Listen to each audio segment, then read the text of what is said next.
family where children learn values and virtues that make them good Christians as well as good citizens. Marriage is important for the upbringing of the next generation, and therefore it's important for society. If we look at our cities today, most of our major cities in the country, we have fatherless families, and of course that's a creation of our 1960s, 1970s welfare programs that put money out into the cities, into the people, but it said that you could not have a man living in the house. The welfare system said there could not be a male in the house. It had to be a woman and her children, and the welfare system would take care of them. And when I'm a prison minister, I go to the prisons. Most of these guys don't even know who their fathers are. They've grown up on the streets. The men, they were thrown out of the houses, so they're on the street corners selling drugs. Now I'm generalizing a lot here too. But the problem we have with the breakdown of family comes to us because of the systems we have in this country. And we see what devastation it is doing not only to our nation, but the world really, and our culture. And it goes back to what marriage is.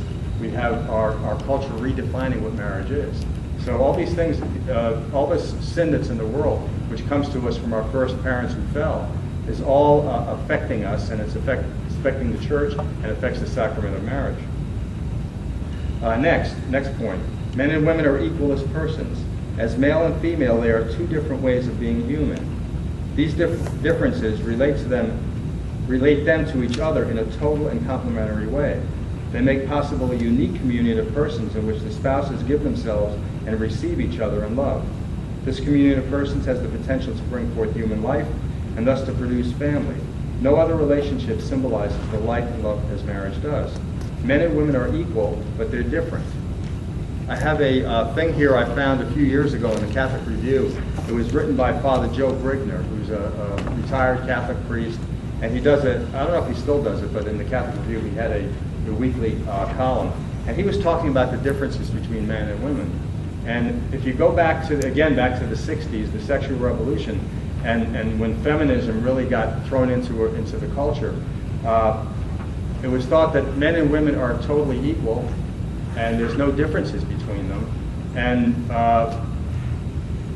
that has had an effect on matrimony too. A lot of divorces and a lot less people getting married because we were told that you don't need to have a father in the house to raise kids anymore. You can have, the woman could raise the kids, and I guess the culture and the city and the state will take care of the kids. So we had a lot of divorce. We have a lot of fatherless families. And feminism was telling us that there's no difference between men and women. Well, Father Brigner addressed this a few years ago, or a few decades ago, and he used the analogy of a GPS system. When GPS systems first came out, and there was a book out that said men are from Venus, men are from Mars and women are from Venus, is that what it was? To show the differences between men and women. And he came out with a story that in this column about using the GPS system to tell how men and women are different. And I'll just read you some parts of this because I think it's cute. And I share this with my marriage couples when I prepare them for marriage. Of course, the Basilica is a wedding factory, and we get a lot of marriages here. So I get to meet with a lot of couples that are getting married, and I always share this with them because sometimes we think we don't notice the differences between men and women as far as personalities and the way we deal with one another. So I thought this was a pretty good presentation of that. Talking about the GPS, he said, I always emphasize that men thrive on appreciation and wither under criticism. Like the lady in my GPS, I tell ladies to praise a man for all the things you like, but don't criticize him for what he does wrong. In other words, praise the behavior you like and you'll get more of it. If you spend time criticizing behavior you don't like, you're likely to get anger and resentment. In addition to not criticizing me, my GPS girl did something else. She told me what she wanted. Turn left. Women often have a hard time asking clearly for what they want. The wonderful counselor and lecturer Karen Harnson said in her keynote address to the Single Again conference in Columbia that the biggest romantic myth is, if you loved me, you would know what I wanted. That myth causes untold, unnecessary misery in marriage. Women won't ask, and they blame their spouse for not knowing. Now let's go to the other side, in case you're thinking this is very sexist. She carried on, instead the opposite is true. If you really loved me, you would tell me what you wanted. My GPS lady told me what she wanted. I was thrilled to please her. On the other side of the ledger, one of the most important things men can do for women is to listen to them. If men thrive on appreciation, women thrive on being listened to. I always tell men never try to fix your spouse. Just listen to her. If a woman is listened to, she feels respected, understood, cared about, and special. She'll forgive your mistakes if she knows what that you're listening to her concerns. By listening to her, you are being a partner to her rather than a mechanic trying to fix her. Now, I know that's kind of a generalization, but really, we are different. And if some of the married couples in here might recognize that too. I know I'm the poster boy for trying to fix. I was married 41 years, and I did everything you could do wrong in marriage, I did until I finally got back to church. But we are different. And again, when it comes to marriage, that's what makes marriage work. The fact that we're not the same, that we're two different parts, we're two different people. And in raising children, you need a father and a mother. Now, God bless the single mothers and single parents, single fathers who raise their kids, and hopefully, they're able to do that, and the kids will grow up normal and well-adjusted. But so often they're not, because we do need a father and a mother. And when a culture tells us we don't need a father and a mother, that's a dangerous situation. So again, the church teaches that we need parents. That's a gift to us. We deserve parents.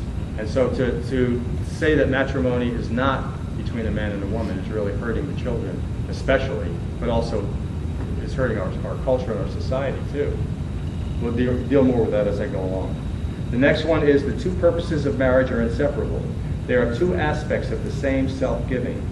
The unitive purpose of the marriage means that the husband and the wife participate in God's own self-giving love. The two become one flesh, giving mutual help and service to one another through their intimate union. The next one, the procreative purpose, recognizes that married love is by its nature life-giving.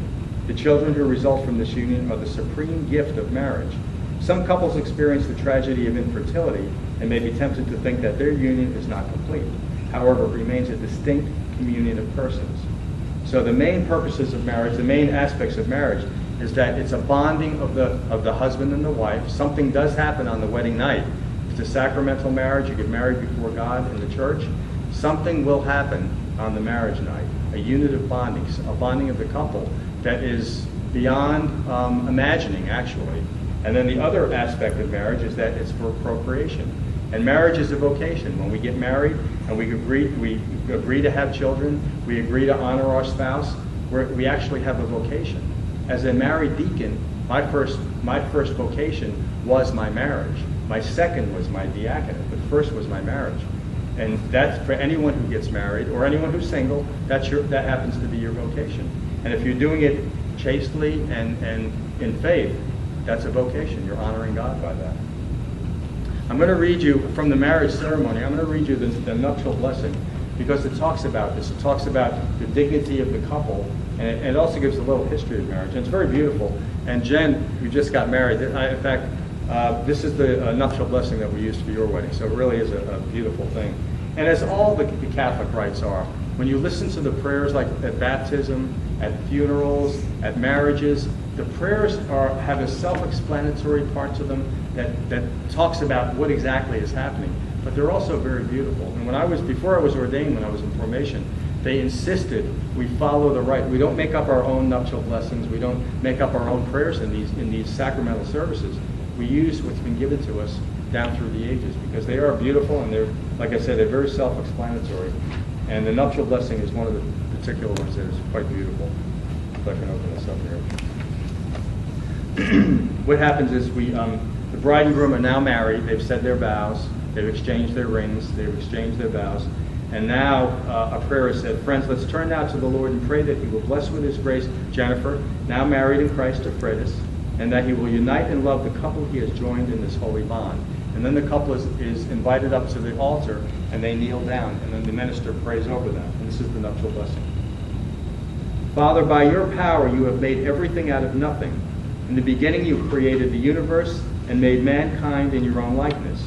You gave man the constant help of woman, so that man and woman should no longer be two but one flesh. And you teach us that what you have united may never be divided. Father, you have made the union of man and wife so holy a mystery that it symbolizes the marriage of Christ and his church. Father, by your plan, man and woman are united, and married life has been established as the one blessing that was not forfeited by original sin or washed away in the flood. Look now with love upon Jennifer, your daughter, now married to Fredish in marriage. She asks your blessing. Give her the grace of love and peace. May she always follow the example of the holy women whose praises are sung in the Scriptures. May Fredish put his trust in her and recognize that she is his equal and the heir with him to the life of grace. May he always honor her and love her as Christ loves his bride, the church. Father, keep them always true to your commandments, keep them faithful in marriage, and let them be living examples of Christian life. Give them the strength which comes from the gospel so that they may be witnesses of Christ to others. Bless them with children and help them to be good parents. May they live to see their children's children. And after a happy old age, grant them fullness of life with the saints in the kingdom of heaven. We ask this through Christ our Lord. Amen. It's a beautiful prayer, and it really sums up what holy Christian marriage is. It's a lifelong bonding. It cannot be divided. It's procreative, welcoming children into the world. And actually in the vocation, your marriage is honoring God by allowing him to bring children into the world. Without that, we're doomed. Our civilization is doomed because there's no more children. So it's a beautiful prayer, and it really sums up what marriage is in the marriage ceremony that we do. Now I'm going to go down to the bottom down here, the bottom half, which says challenges to marriage. This is where we get into the controversies here. Contraception, that's the first one. Each act of intercourse must be open to procreation because the whole meaning of marriage is expressed in each marital act. Contraception closes off the possibility of procreation and separates the unitive and procreative meaning of marriage.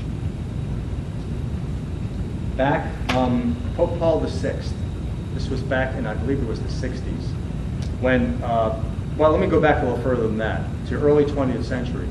All Christian churches, every one of them, all the denominations, all proposed that we should not use contraception, that we should allow ourselves to, the marriages to procreate, let God bring children into the world. And of course, I'm not sure about what methods were available back then. We have what's called natural family planning, which I'll talk about in a minute. But there were no Christian churches that said it was okay to contracept. But then, about the 1930s, maybe even before that, like domino effect, the other Christian denominations started to say, well, it's okay for married people, or maybe it's okay for everybody.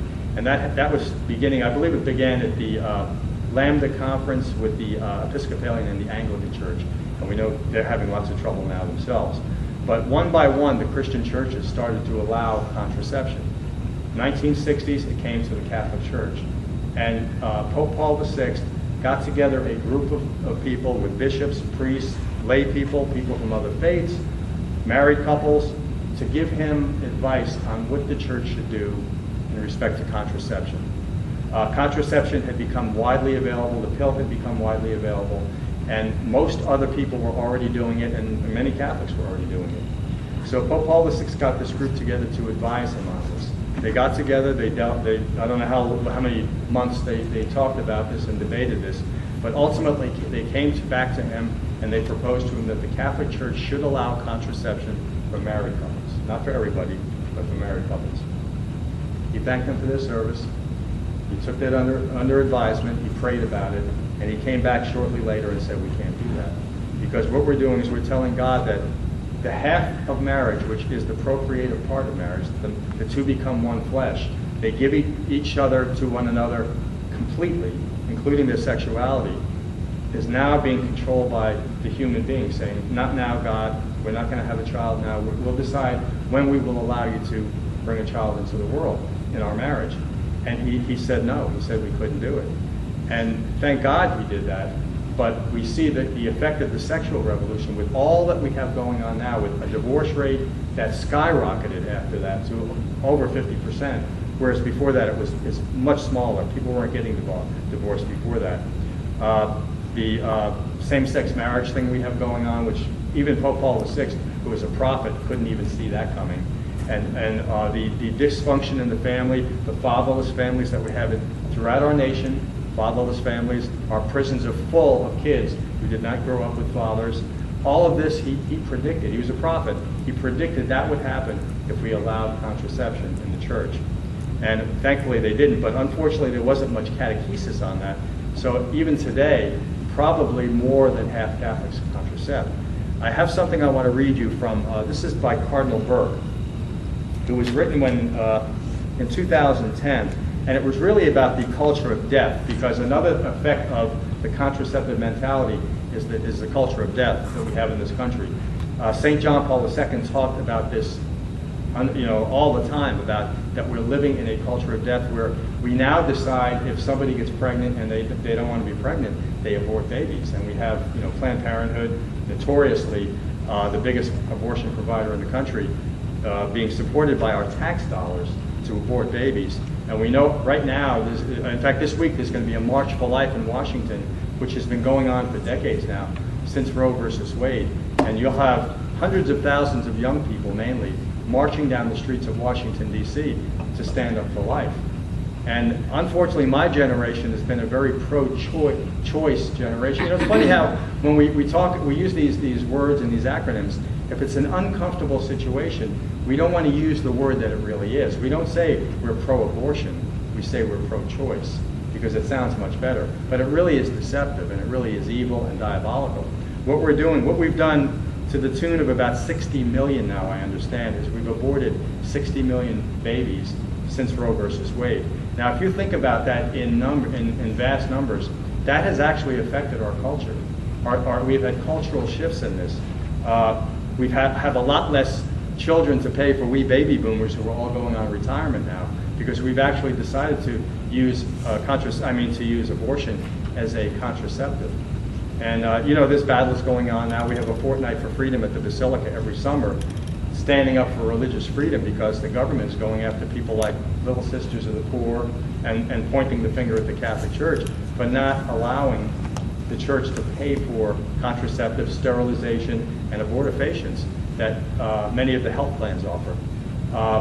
And the church will not back down on this. The church will stand. If cardinals have to go to jail over it, they will.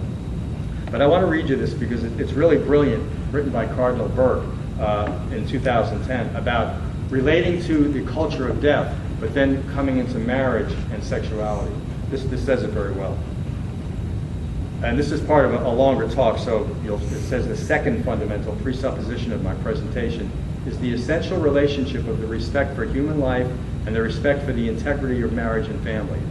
The attack on the innocent and defenseless life of the unborn has its origin in the erroneous view of human sexuality, which attempts to eliminate by mechanical or chemical means the essentially procreative nature of the conjugal act.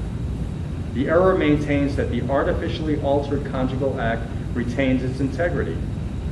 The claim that the act remains unitive and loving even though the procreative nature of the act has been radically violated. In fact, it's not unitive, for one or both of the partners withholds an essential part of the gift of self, which is the essence of the conjugal union.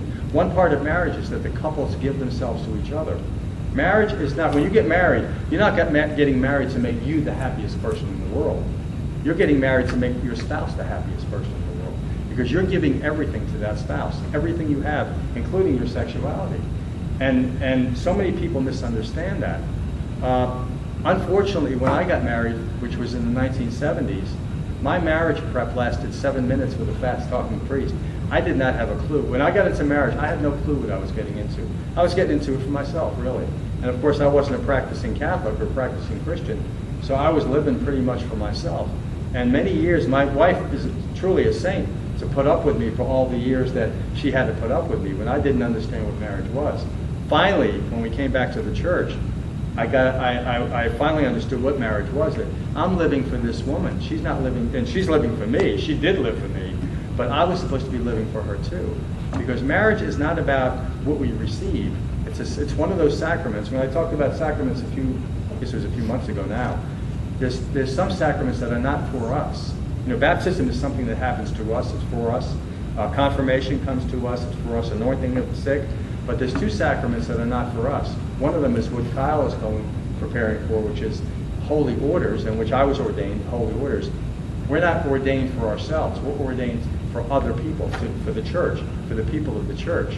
I'm not a deacon because it's going to make me feel good and more Christian or holier than thou. I was ordained to minister and to serve the church, to be a servant of the servants. Marriage is just like that. When two people get married, that sacrament is for the other person. It's a sacrament that empowers you to be the best spouse you can be. And unfortunately, contraception changes that because it wipes out one half of what marriage is. The so-called contraceptive mentality is essentially anti-life. Many forms of so-called contraception are in fact abortifacient. That is, they destroy at its beginning a life which has already been conceived. That's abortion. The manipulation of the conjugal act, as the servant of God, Pope Paul VI, prophetically observed, has led to many forms of violence to marriage and family life.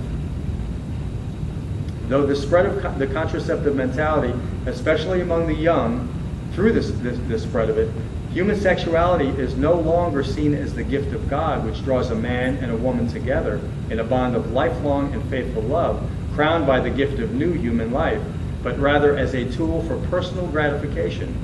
Once sexual union is no longer seen to be by its nature procreative, human sexuality is abused in ways that are profoundly harmful and indeed destructive of individuals and society itself. It goes on to talk about that more. I'm going to go down to one more part here, though. In treating the whole question of procreation, he underscores the critical nature of the right of understanding of human sexuality, marriage, and family.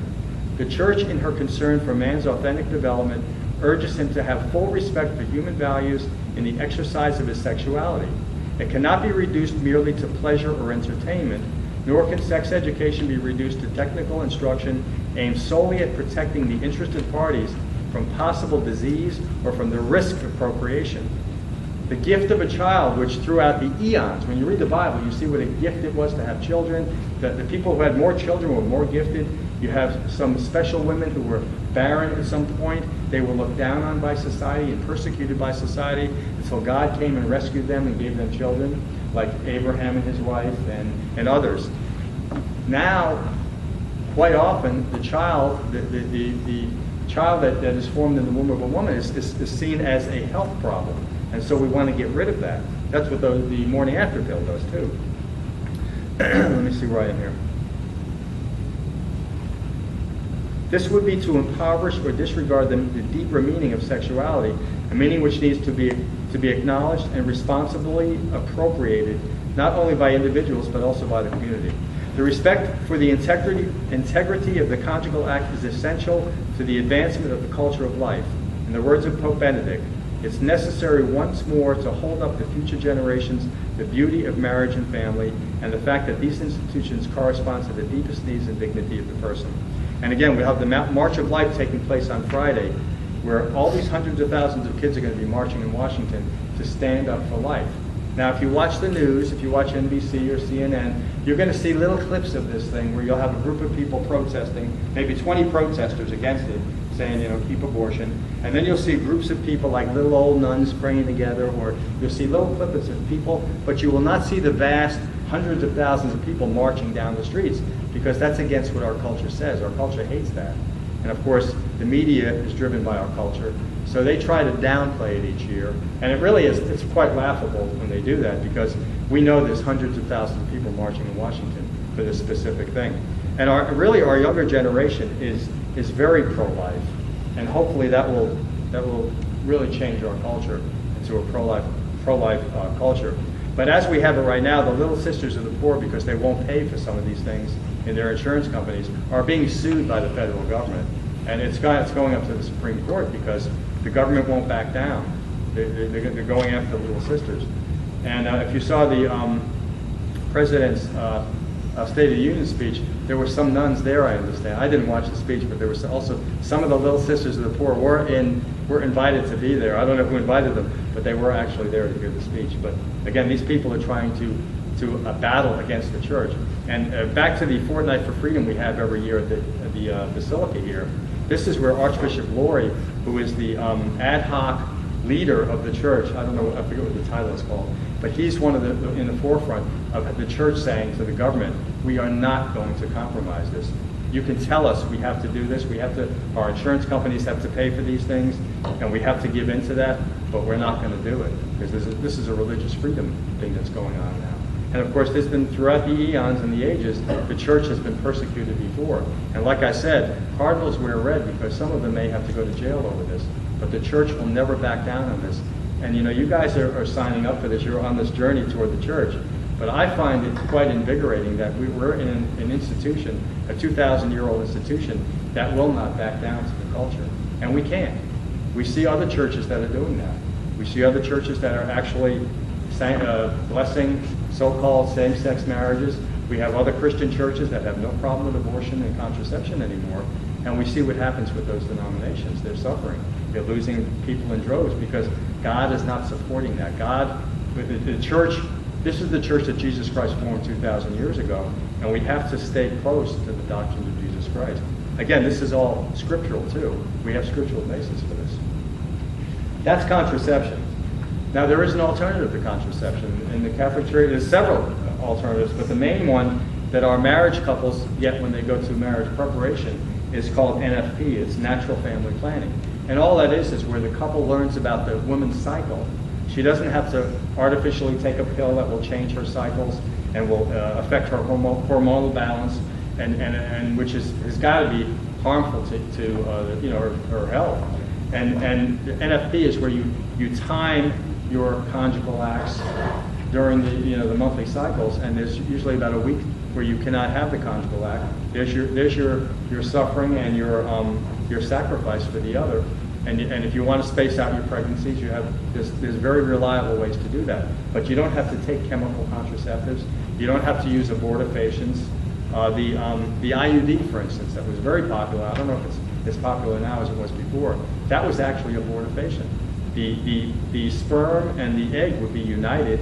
God would place a soul in this little zygote, and then the IUD would flush it down the toilet. And that's an abortifacient. That's getting rid of the life that God created. So many people unfortunately didn't know that, and as we learn now that this has happened, that you could add to the 60 million that we've already aborted. So how many could we have done through abortifacients and the morning after pills and things like that?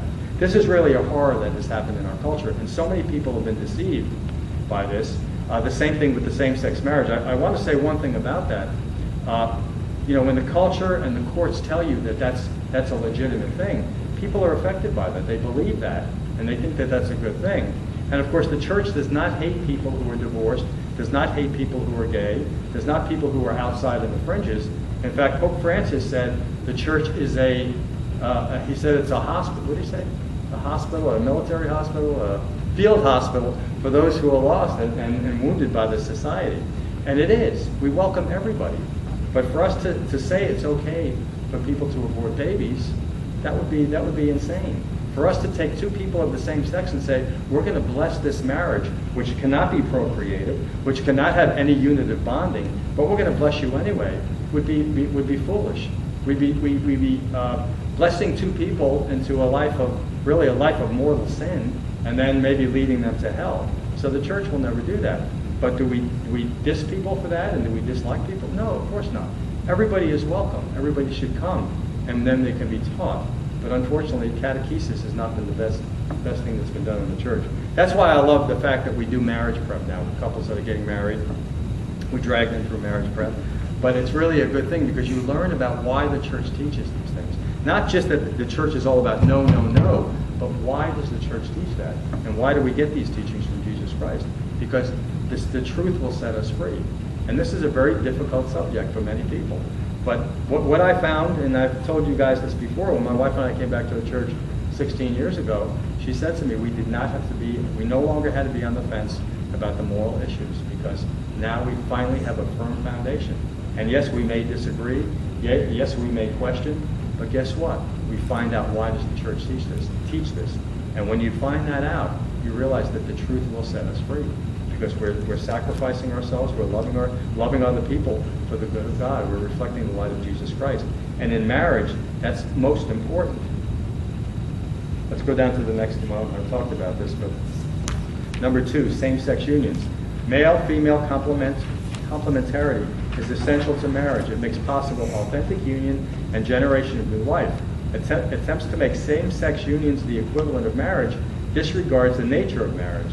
Since marriage and same-sex unions are different realities, it's not just unjust discrimination to oppose legal recognition of same-sex unions. These unions pose a serious threat to the fabric of society that affects all people. And we see that going on now. This is something diabolical. You know, the evil one roams around the earth, and he's got a lot of minions out there, and a lot of people are being confused by this. Most people who say they're for same-sex unions, and a lot of young people are for same-sex unions, they're doing it out of charity. You have two people who are gay, you want them to have a wonderful life together, and they love one another, so you're wishing them well. But to wish marriage, so-called marriage on them, again, you're wishing them into a life of mortal sin. Because, did you say that's off? Did you say that was off? Is that running now? Okay, then I'll wait till later to talk about the rest of this. We'll go back to this. Divorce, number 3. Marriage is meant to be a lifelong covenantal union, which divorce claims to break. Troubled couples as well as divorced persons are encouraged to rely on God's help and to use the resources of the church for support and healing. An annulment is possible for some divorced persons. This is a finding by the church tribunal or court that no valid marriage bond was formed because the requirements for valid consent were not met at the time of the wedding. There are so many people who have been affected, again, by the contraceptive mentality of society where they've divorced. When they got married, like me, they had no clue what they were getting into. They didn't realize they were getting married to make that other person the happiest person in the world. They didn't realize that they were that person's route to heaven, and that person was their route to heaven. They just, you know, they wanted to be the happiest person in the world by this person. So they got married, and they really had no clue, and then they ended up getting divorced. And we have so many people who have been affected by that. And then there's a lot of misconceptions about the Catholic Church when you get divorced, thinking you're no longer part of the church or excommunicated, which is a fallacy. People who get divorced, what they have to do is they have to go to confession, confess it, and repent, and then they're good. They're in a state of grace. What the problem is when they go and remarry again, because technically, and in the eyes of the church, they are still married to the first person. They can't get married again. You can only have one marriage. But the tribunal is set up because so many people have gotten into marriages and they really were not planning. Maybe one party was not planning on having children. Maybe they didn't share their thoughts about that with their future spouse. Maybe they got in like I did and I wasn't getting in to support her. I was getting in to make me happy. You know, I had no clue what I was really getting involved in. So many people have been affected by that. So what the tribunal does is it's not one that just cancel out somebody's marriage and so they can get remarried. It takes a look at the circumstances when they did get married. Were they forced into the marriage? Were they, you know, was a parent or somebody pressuring them to do that? Were there other things? Did they have prenuptial agreements that would say if they ever did get divorced, that other party would not get part of their wealth because they weren't really planning on being married lifelong. They were going to be in this for the fun and see what happens. Whatever the reasons are, the church will take a look at that to see if the first marriage can be annulled, and if it can be annulled, then that person can remarry. But that's something that Pope Francis is working on now with the bishops, trying to make it a more pastoral and an easier experience for people. Because many people have left the church because they got divorced, and either they had a misconception that they were excommunicated, or they've been remarried and they know that they can't receive communion because they're in that state. So there's been so much misconception out there and so much misleading information that people have been hurt. So we always have to look at the fact that people who are in these situations, they're affected by our culture and they're victims of our culture, just like we all are. And the church is a field hospital for the wounded. So the church welcomes these people back. And there are other things they can do if they've been remarried after the marriage is taken a look at by the tribunal. But you know, beyond that, but the church is for everybody, and everybody is welcome in the church. The church is not kicking people out because of sin. We're all sinners, but we have to repent of our sins and live our lives like we really want to be close to Jesus Christ. That's the main thing. If we're living in the light of Jesus Christ, these things tend to work themselves out. And one of the things about the tribunal is it's a very pastoral experience for somebody who's been remarried. Say a Catholic got divorced, and then they went outside the church to get remarried. they have to go to the tribunal for an annulment. And sometimes those things take, a year or more, and it costs some money. But you're given an advocate to work with you if you've been in that situation. I don't know if we have anybody in that situation now. But you're given an advocate to work with you, and the church reaches out. They want to help you through the process and pray with you through the process and try to make a spiritual experience to grow closer to God. No matter what the ultimate decision is, they will work with you so it won't be a very negative experience, but more pastoral experience, because so many people have been hurt by this. And again, my generation, my 60s generation, if you can't be with the person you love the one you're with. We've created so much damage with the sexual revolution and all the things that have followed that, the so-called sexual revolution. So now the church is trying to bring healing to people because so many people have been damaged by this. And our society too, again, with the fatherless kids and all that. Okay, cohabitation. This is the big one. Most of the couples that come to me before marriage are cohabitating. That's, again, our culture says that. We're all victims of this. We don't point the finger at people. We don't chastise them for it. But I do have to explain the church teaching on this. And then I have something I want to read you about that. Anyway, number 4. Many couples live together in a sexual relationship without marriage. This is always wrong and objectively sinful, because the complete gift of self can only take place within the public, permanent commitment of a marriage. Cohabitation can have negative effects on couples themselves, as well as any children who are part of the relationship. Okay, but again, we can't point the finger because so many people have been affected by the culture that says that we should do this. Get to know the partner, make sure you're compatible and all that. Well, as a Catholic deacon, I do have to tell people that, and probably many of the things I tell these couples that come to me, maybe not many of them, but some of them, they probably, they're listening, they're hearing wah, wah, wah, wah, wah, and they go out the door and they say, the heck with him, we just want to get married, let's just get this done with. But I always tell people about this, that they really, and especially if they are living together, I said, well, does one of you have a parent? Maybe just until you get married, and you're talking 6 months from now, this is the person you want to spend the rest of your life with. This is the person that's going to get you into heaven, and you've got to get them into heaven. This is the person you want to sacrifice everything for and live in this holy marriage where you procreate, have kids. Why don't you just separate until the marriage and allow God to give you the grace? We'll pray about that. Allow God to give you the grace to abstain from your marital expression that you've already been doing, and see if you can do that. And sometimes a couple can do that. They might have a family living nearby, and they'll say, okay, because I do want this to be the best marriage in the world, and then maybe the bride can go and she can live with her mother or something like that. Well, I had a couple that couldn't do that. They were cohabitating, because again, everybody does that now. They were cohabitating, and he was estranged from his family, and she lived very far from her family. So, and they didn't have much money. They were just starting out in their careers. So they had an apartment together, and they really could not get another apartment. They had to live together. So I said, well, maybe then try living as brother and sister. And this is going to take prayer, because you've been living as a married couple. This is going to take prayer. It's going to take the grace of God to do it. But remember, you do it for that person, that you're ready, in respect for that person, and that you want to spend the rest of your life with this person. And we prayed about that and thought about it. And I have a couple that after their wedding, they sent me a letter. And like I say, I preach this to all my couples, but they don't have to listen to me. But I always read them part of this letter, because this letter, and other people have told me about this.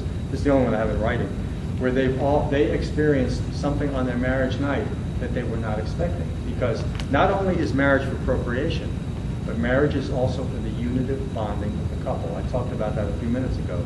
Something happens on the wedding night. If you're married before God, if you're honoring God by living, chastely before you get married, and you're doing it to this spouse because you love this person so much, you're willing to sacrifice your personal pleasures so that she can be the best one, he can be the best one for you. And you're doing it to honor God. And when you do something, when you sacrifice for God, it always comes back to you 100-fold. And this is a couple that they tried their best to do this. They were living as a married couple, and they stopped living as a married couple, pretty much. And I'll read what they said. I won't read the whole letter, of course. Oh, here we go.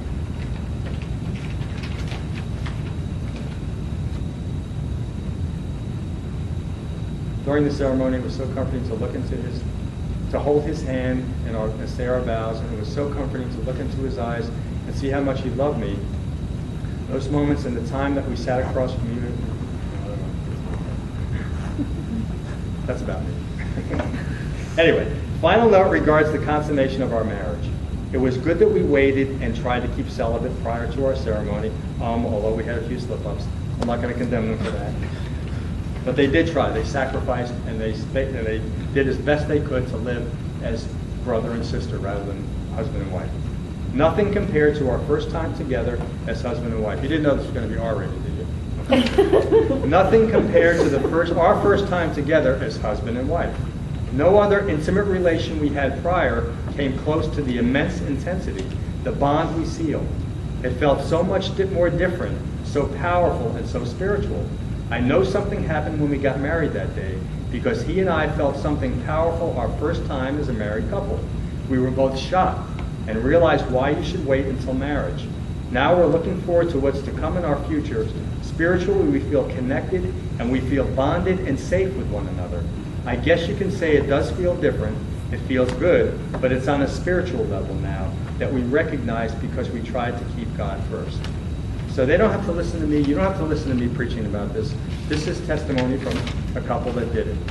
And that's because something really does happen. These sacraments, they're not just smoke and waters. They're not just magic things we like to do in the church to dress up and pretend we're, I don't know, holy people or whatever. Real things happen in the sacraments. And the sacrament of matrimony is a real sacrament. And another aspect of that is when you stand before the deacon or the priest and you're saying your vows, the deacon or the priest is not the one doing the sacrament. You are conferring the sacrament on one another in your vows. When you say, I promise to honor one another and love each other for the rest of our lives, you're doing the sacrament. And we're the witness for the church, but you're doing it before God and the people. And of course, you're holding your hands together and you're saying your vows. But guess what? God's hands are there too, because God is wholly present. And if you ever want to check it out sometime, go to one of the weddings. We have 1 million weddings here at the Basilica. Sit in the back during the wedding. I mean, there is something awesome going on. I love doing the weddings. Another reason I love doing weddings is because I've got a whole congregation full of people who don't go to church. It's wonderful. Just like me. I don't point the finger, but that's an opportunity for me to evangelize and present a positive view of the church that so many people have been turned off by. I remember, going on, Christmas and Easter and stuff, and going to the various things like somebody's wedding or a baptism, and always having kind of a negative feel of the church. When I was older, not when I was young, but after I graduated at confirmation. And I always felt very uneasy in the church. But when we finally came back, and I finally really allowed God into my life, everything changed. It really became a very holy and spiritual experience. But the church has to present a positive image. That's why, people think it's all about the no's, but really, it's really about yes. Yes, God wants to be part of your lives. Yes, God wants to make you happy. He wants to give you the abundant life, even now, because he wants to spend all eternity with you in heaven. But if we live our lives against him, if we go against him and listen to the culture is going to lead us astray. And we're all affected by that. The devil is out there. He's active. And he doesn't want us to be holy people. You guys have made a major commitment crossing that line to become Catholic. I mean, this is countercultural. You probably have friends that think you're nuts by doing this. But really, God has called you to a very special thing, a very special vocation. And you just persevere at that. And you persevere in these doctrines and these sacraments. And God will he truly will set you free. But marriage is very controversial, but it shouldn't be. I mean, God gave us this wonderful gift of marriage. Let me go on here. How much time do I have? I'm going long now. Okay, marriage as a Christian sacrament. This is the last part I'll do. Although marriage remains a blessing from God, original sin has grave consequences for married life. Oh yes. As a break with God, it ruptured the original communion between man and woman. Jesus healed this rupture when he raised marriage to the dignity of a sacrament. We just had this last weekend. If you went to Mass, what did you hear from John's Gospel? The wedding feast at Cana. The first miracle he does in the Gospel of John. It's a wedding. He's at a wedding, and Mary's at the wedding, and his disciples are at a wedding. And this wonderful miracle happens. That's where he raised matrimony to. Not that it wasn't already, because we get it from the very beginning of creation. But he shows that it's actually a sacramental thing. It was so important that his first miracle took place at a wedding. So you've got to keep that in mind. They love each other and they love themselves and cherish each other's bodies as their own. This union is an image of Christ's love for his church. Spouses are called to give themselves to each other fully as Christ gives himself to the church. This is an image of what God has done for us. He did that for us. He died on the cross. And the only reason he did it is because he loves us that much. And he knew we needed some way to be saved and be redeemed. So he had to die for us. But now, that's what marriage is, an image of that. It's a little domestic church. It's giving oneself for the other.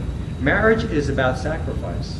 Anyone who's been married for a while knows that marriage, the honeymoon part, that's wonderful. That first year is great and all that.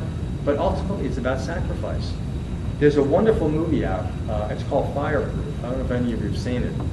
Did you see it? Yeah, we watched it. It's one. I make all my marriage couples see it.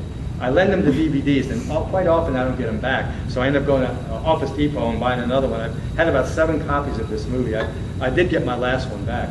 But I show it in prison, too, because it's a Christian movie, but it's not over the top.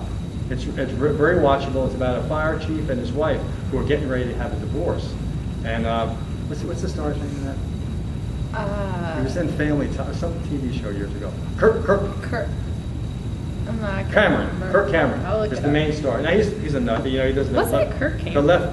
Is that his name? Kirk Cameron. I'll look at the Left Behind series. You ever heard of that?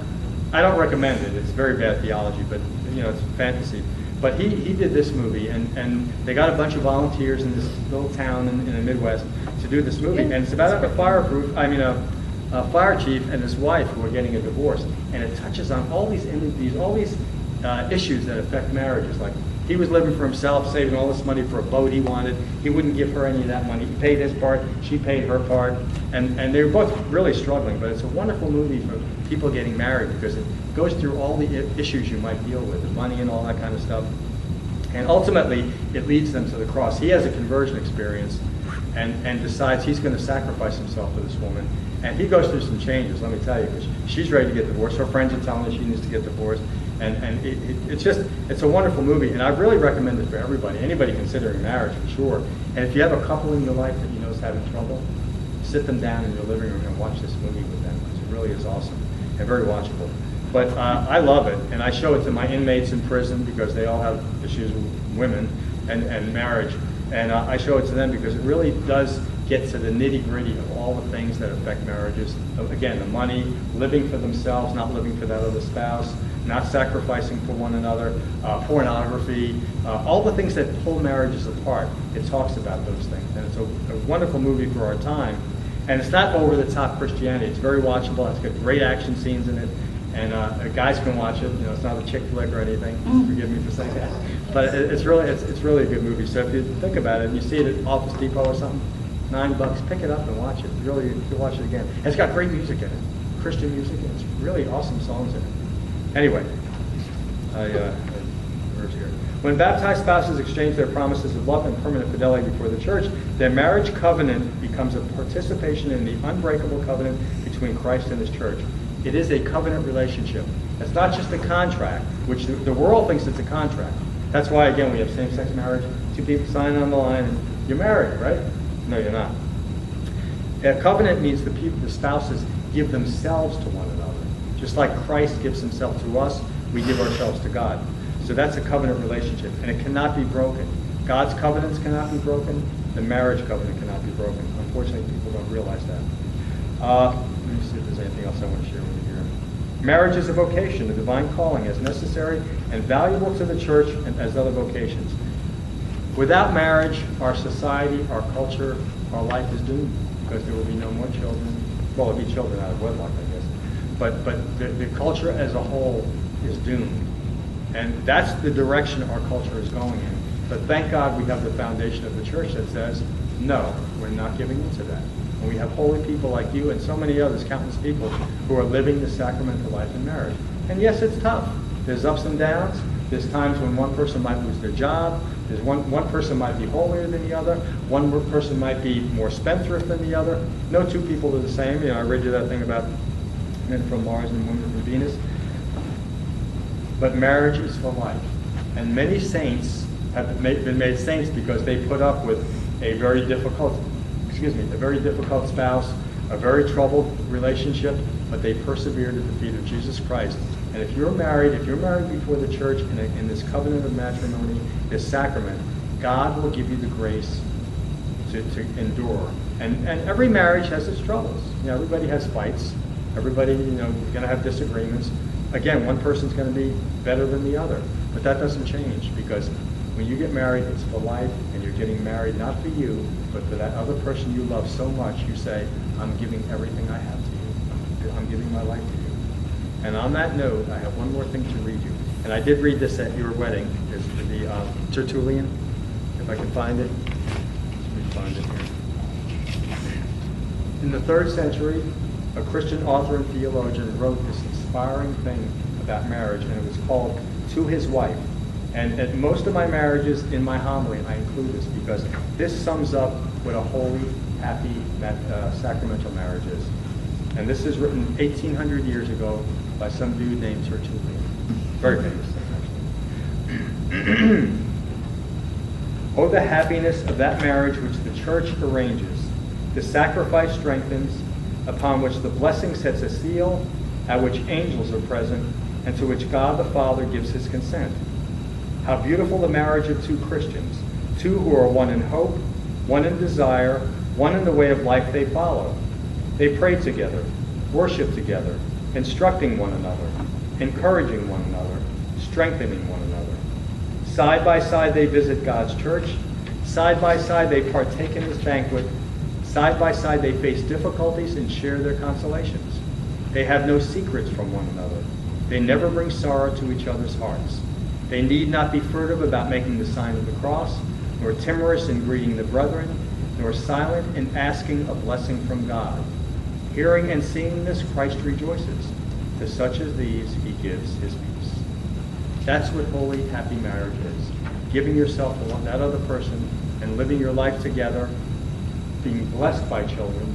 Children, greatest blessing in the world are children and grandchildren. They're even better than children. I have 4 of them. And I'm just kidding. And just this sacrament. And through that sacrament, that's your route to holiness. Now, everybody is not going to be married. You know, everybody's not called to marriage. God arranges these things. And why? I can't speak for God. I don't know. But some people will live lives where they're just chaste lives. But we're all called to chastity. Just one more thing I want to read. Sorry. This is by Timothy Dolan, Cardinal Dolan, New York. This is about chastity. Just 2 little paragraphs, but very important, because all of us have a vocation to chastity. Married people do. You can only be with your spouse. Single people are called to be chaste. And this has a lot to do with the same-sex marriage, because they're called to chastity too. People who are gay or whatever their situation in life, everybody's called to chastity. I am no longer married. My wife is deceased. I'm a Catholic deacon. I cannot get married anymore. I'm called to live a chaste life too. Priest, our seminarian there, he's going to be living a celibate life, God willing, and he'll be chaste also. But we're all called to chastity, not just single people. And some people are not going to be married. But this is what Timothy Dolan said back on January 22nd of this year. I found this, and it just was really appropriate for marriage. Sexual love is so sacred, so noble, so awesome, that it actually reflects God's personal, passionate love for us. So human sexual love should have the same traits as divine love. That means it's forever, it's faithful, and it's life-giving. So the Creator intends that sexual love takes place only within the lifelong, creative, elusive, loving bond of a man and a woman in the unique relationship we call marriage. Chastity is the virtue by which we try our best to pattern our sexual activity in accord with God's design. Positively, chastity frees us to enjoy that awesome gift of God, sex, in the healthiest, happiest relationship we humans can enter, the tender, faithful, fruitful, forever bond of marriage. That's what sex is for. God gave us that gift to be used in marriage. So if you're not married, you're not supposed to be having sex. That's the sin part of it. And of course, we have the corner on sin in the Catholic Church. So we also have confession, which is a really good thing. So that's, if you've fallen into that, go to the priest and ask for, and repent and ask to be forgiven for that. And you will be. But we're called to live chaste, holy lives. All of us are. And when we do that, and it's a struggle, it's a sacrifice, but whenever we sacrifice for God, as I said, it comes back to you 100-fold. I promise you that. Whatever it is, whether you're giving more money to the charities, whether you're giving some more of your time and talent and treasure, whatever it is, If you're sacrificing for that spouse that you're going to live with, that you're being with the rest of your life, anytime you sacrifice, God's grace comes back to you immensely. Maybe not overnight, but it will come to you. I'm telling you, I'll testify to that. Are there any questions about all this? Anyone want to argue about any of this? I'm used to that. No? Kathy? Okay. Really? Nobody has any questions? Now, wait a minute. Chris, you must have a question. You always have a question.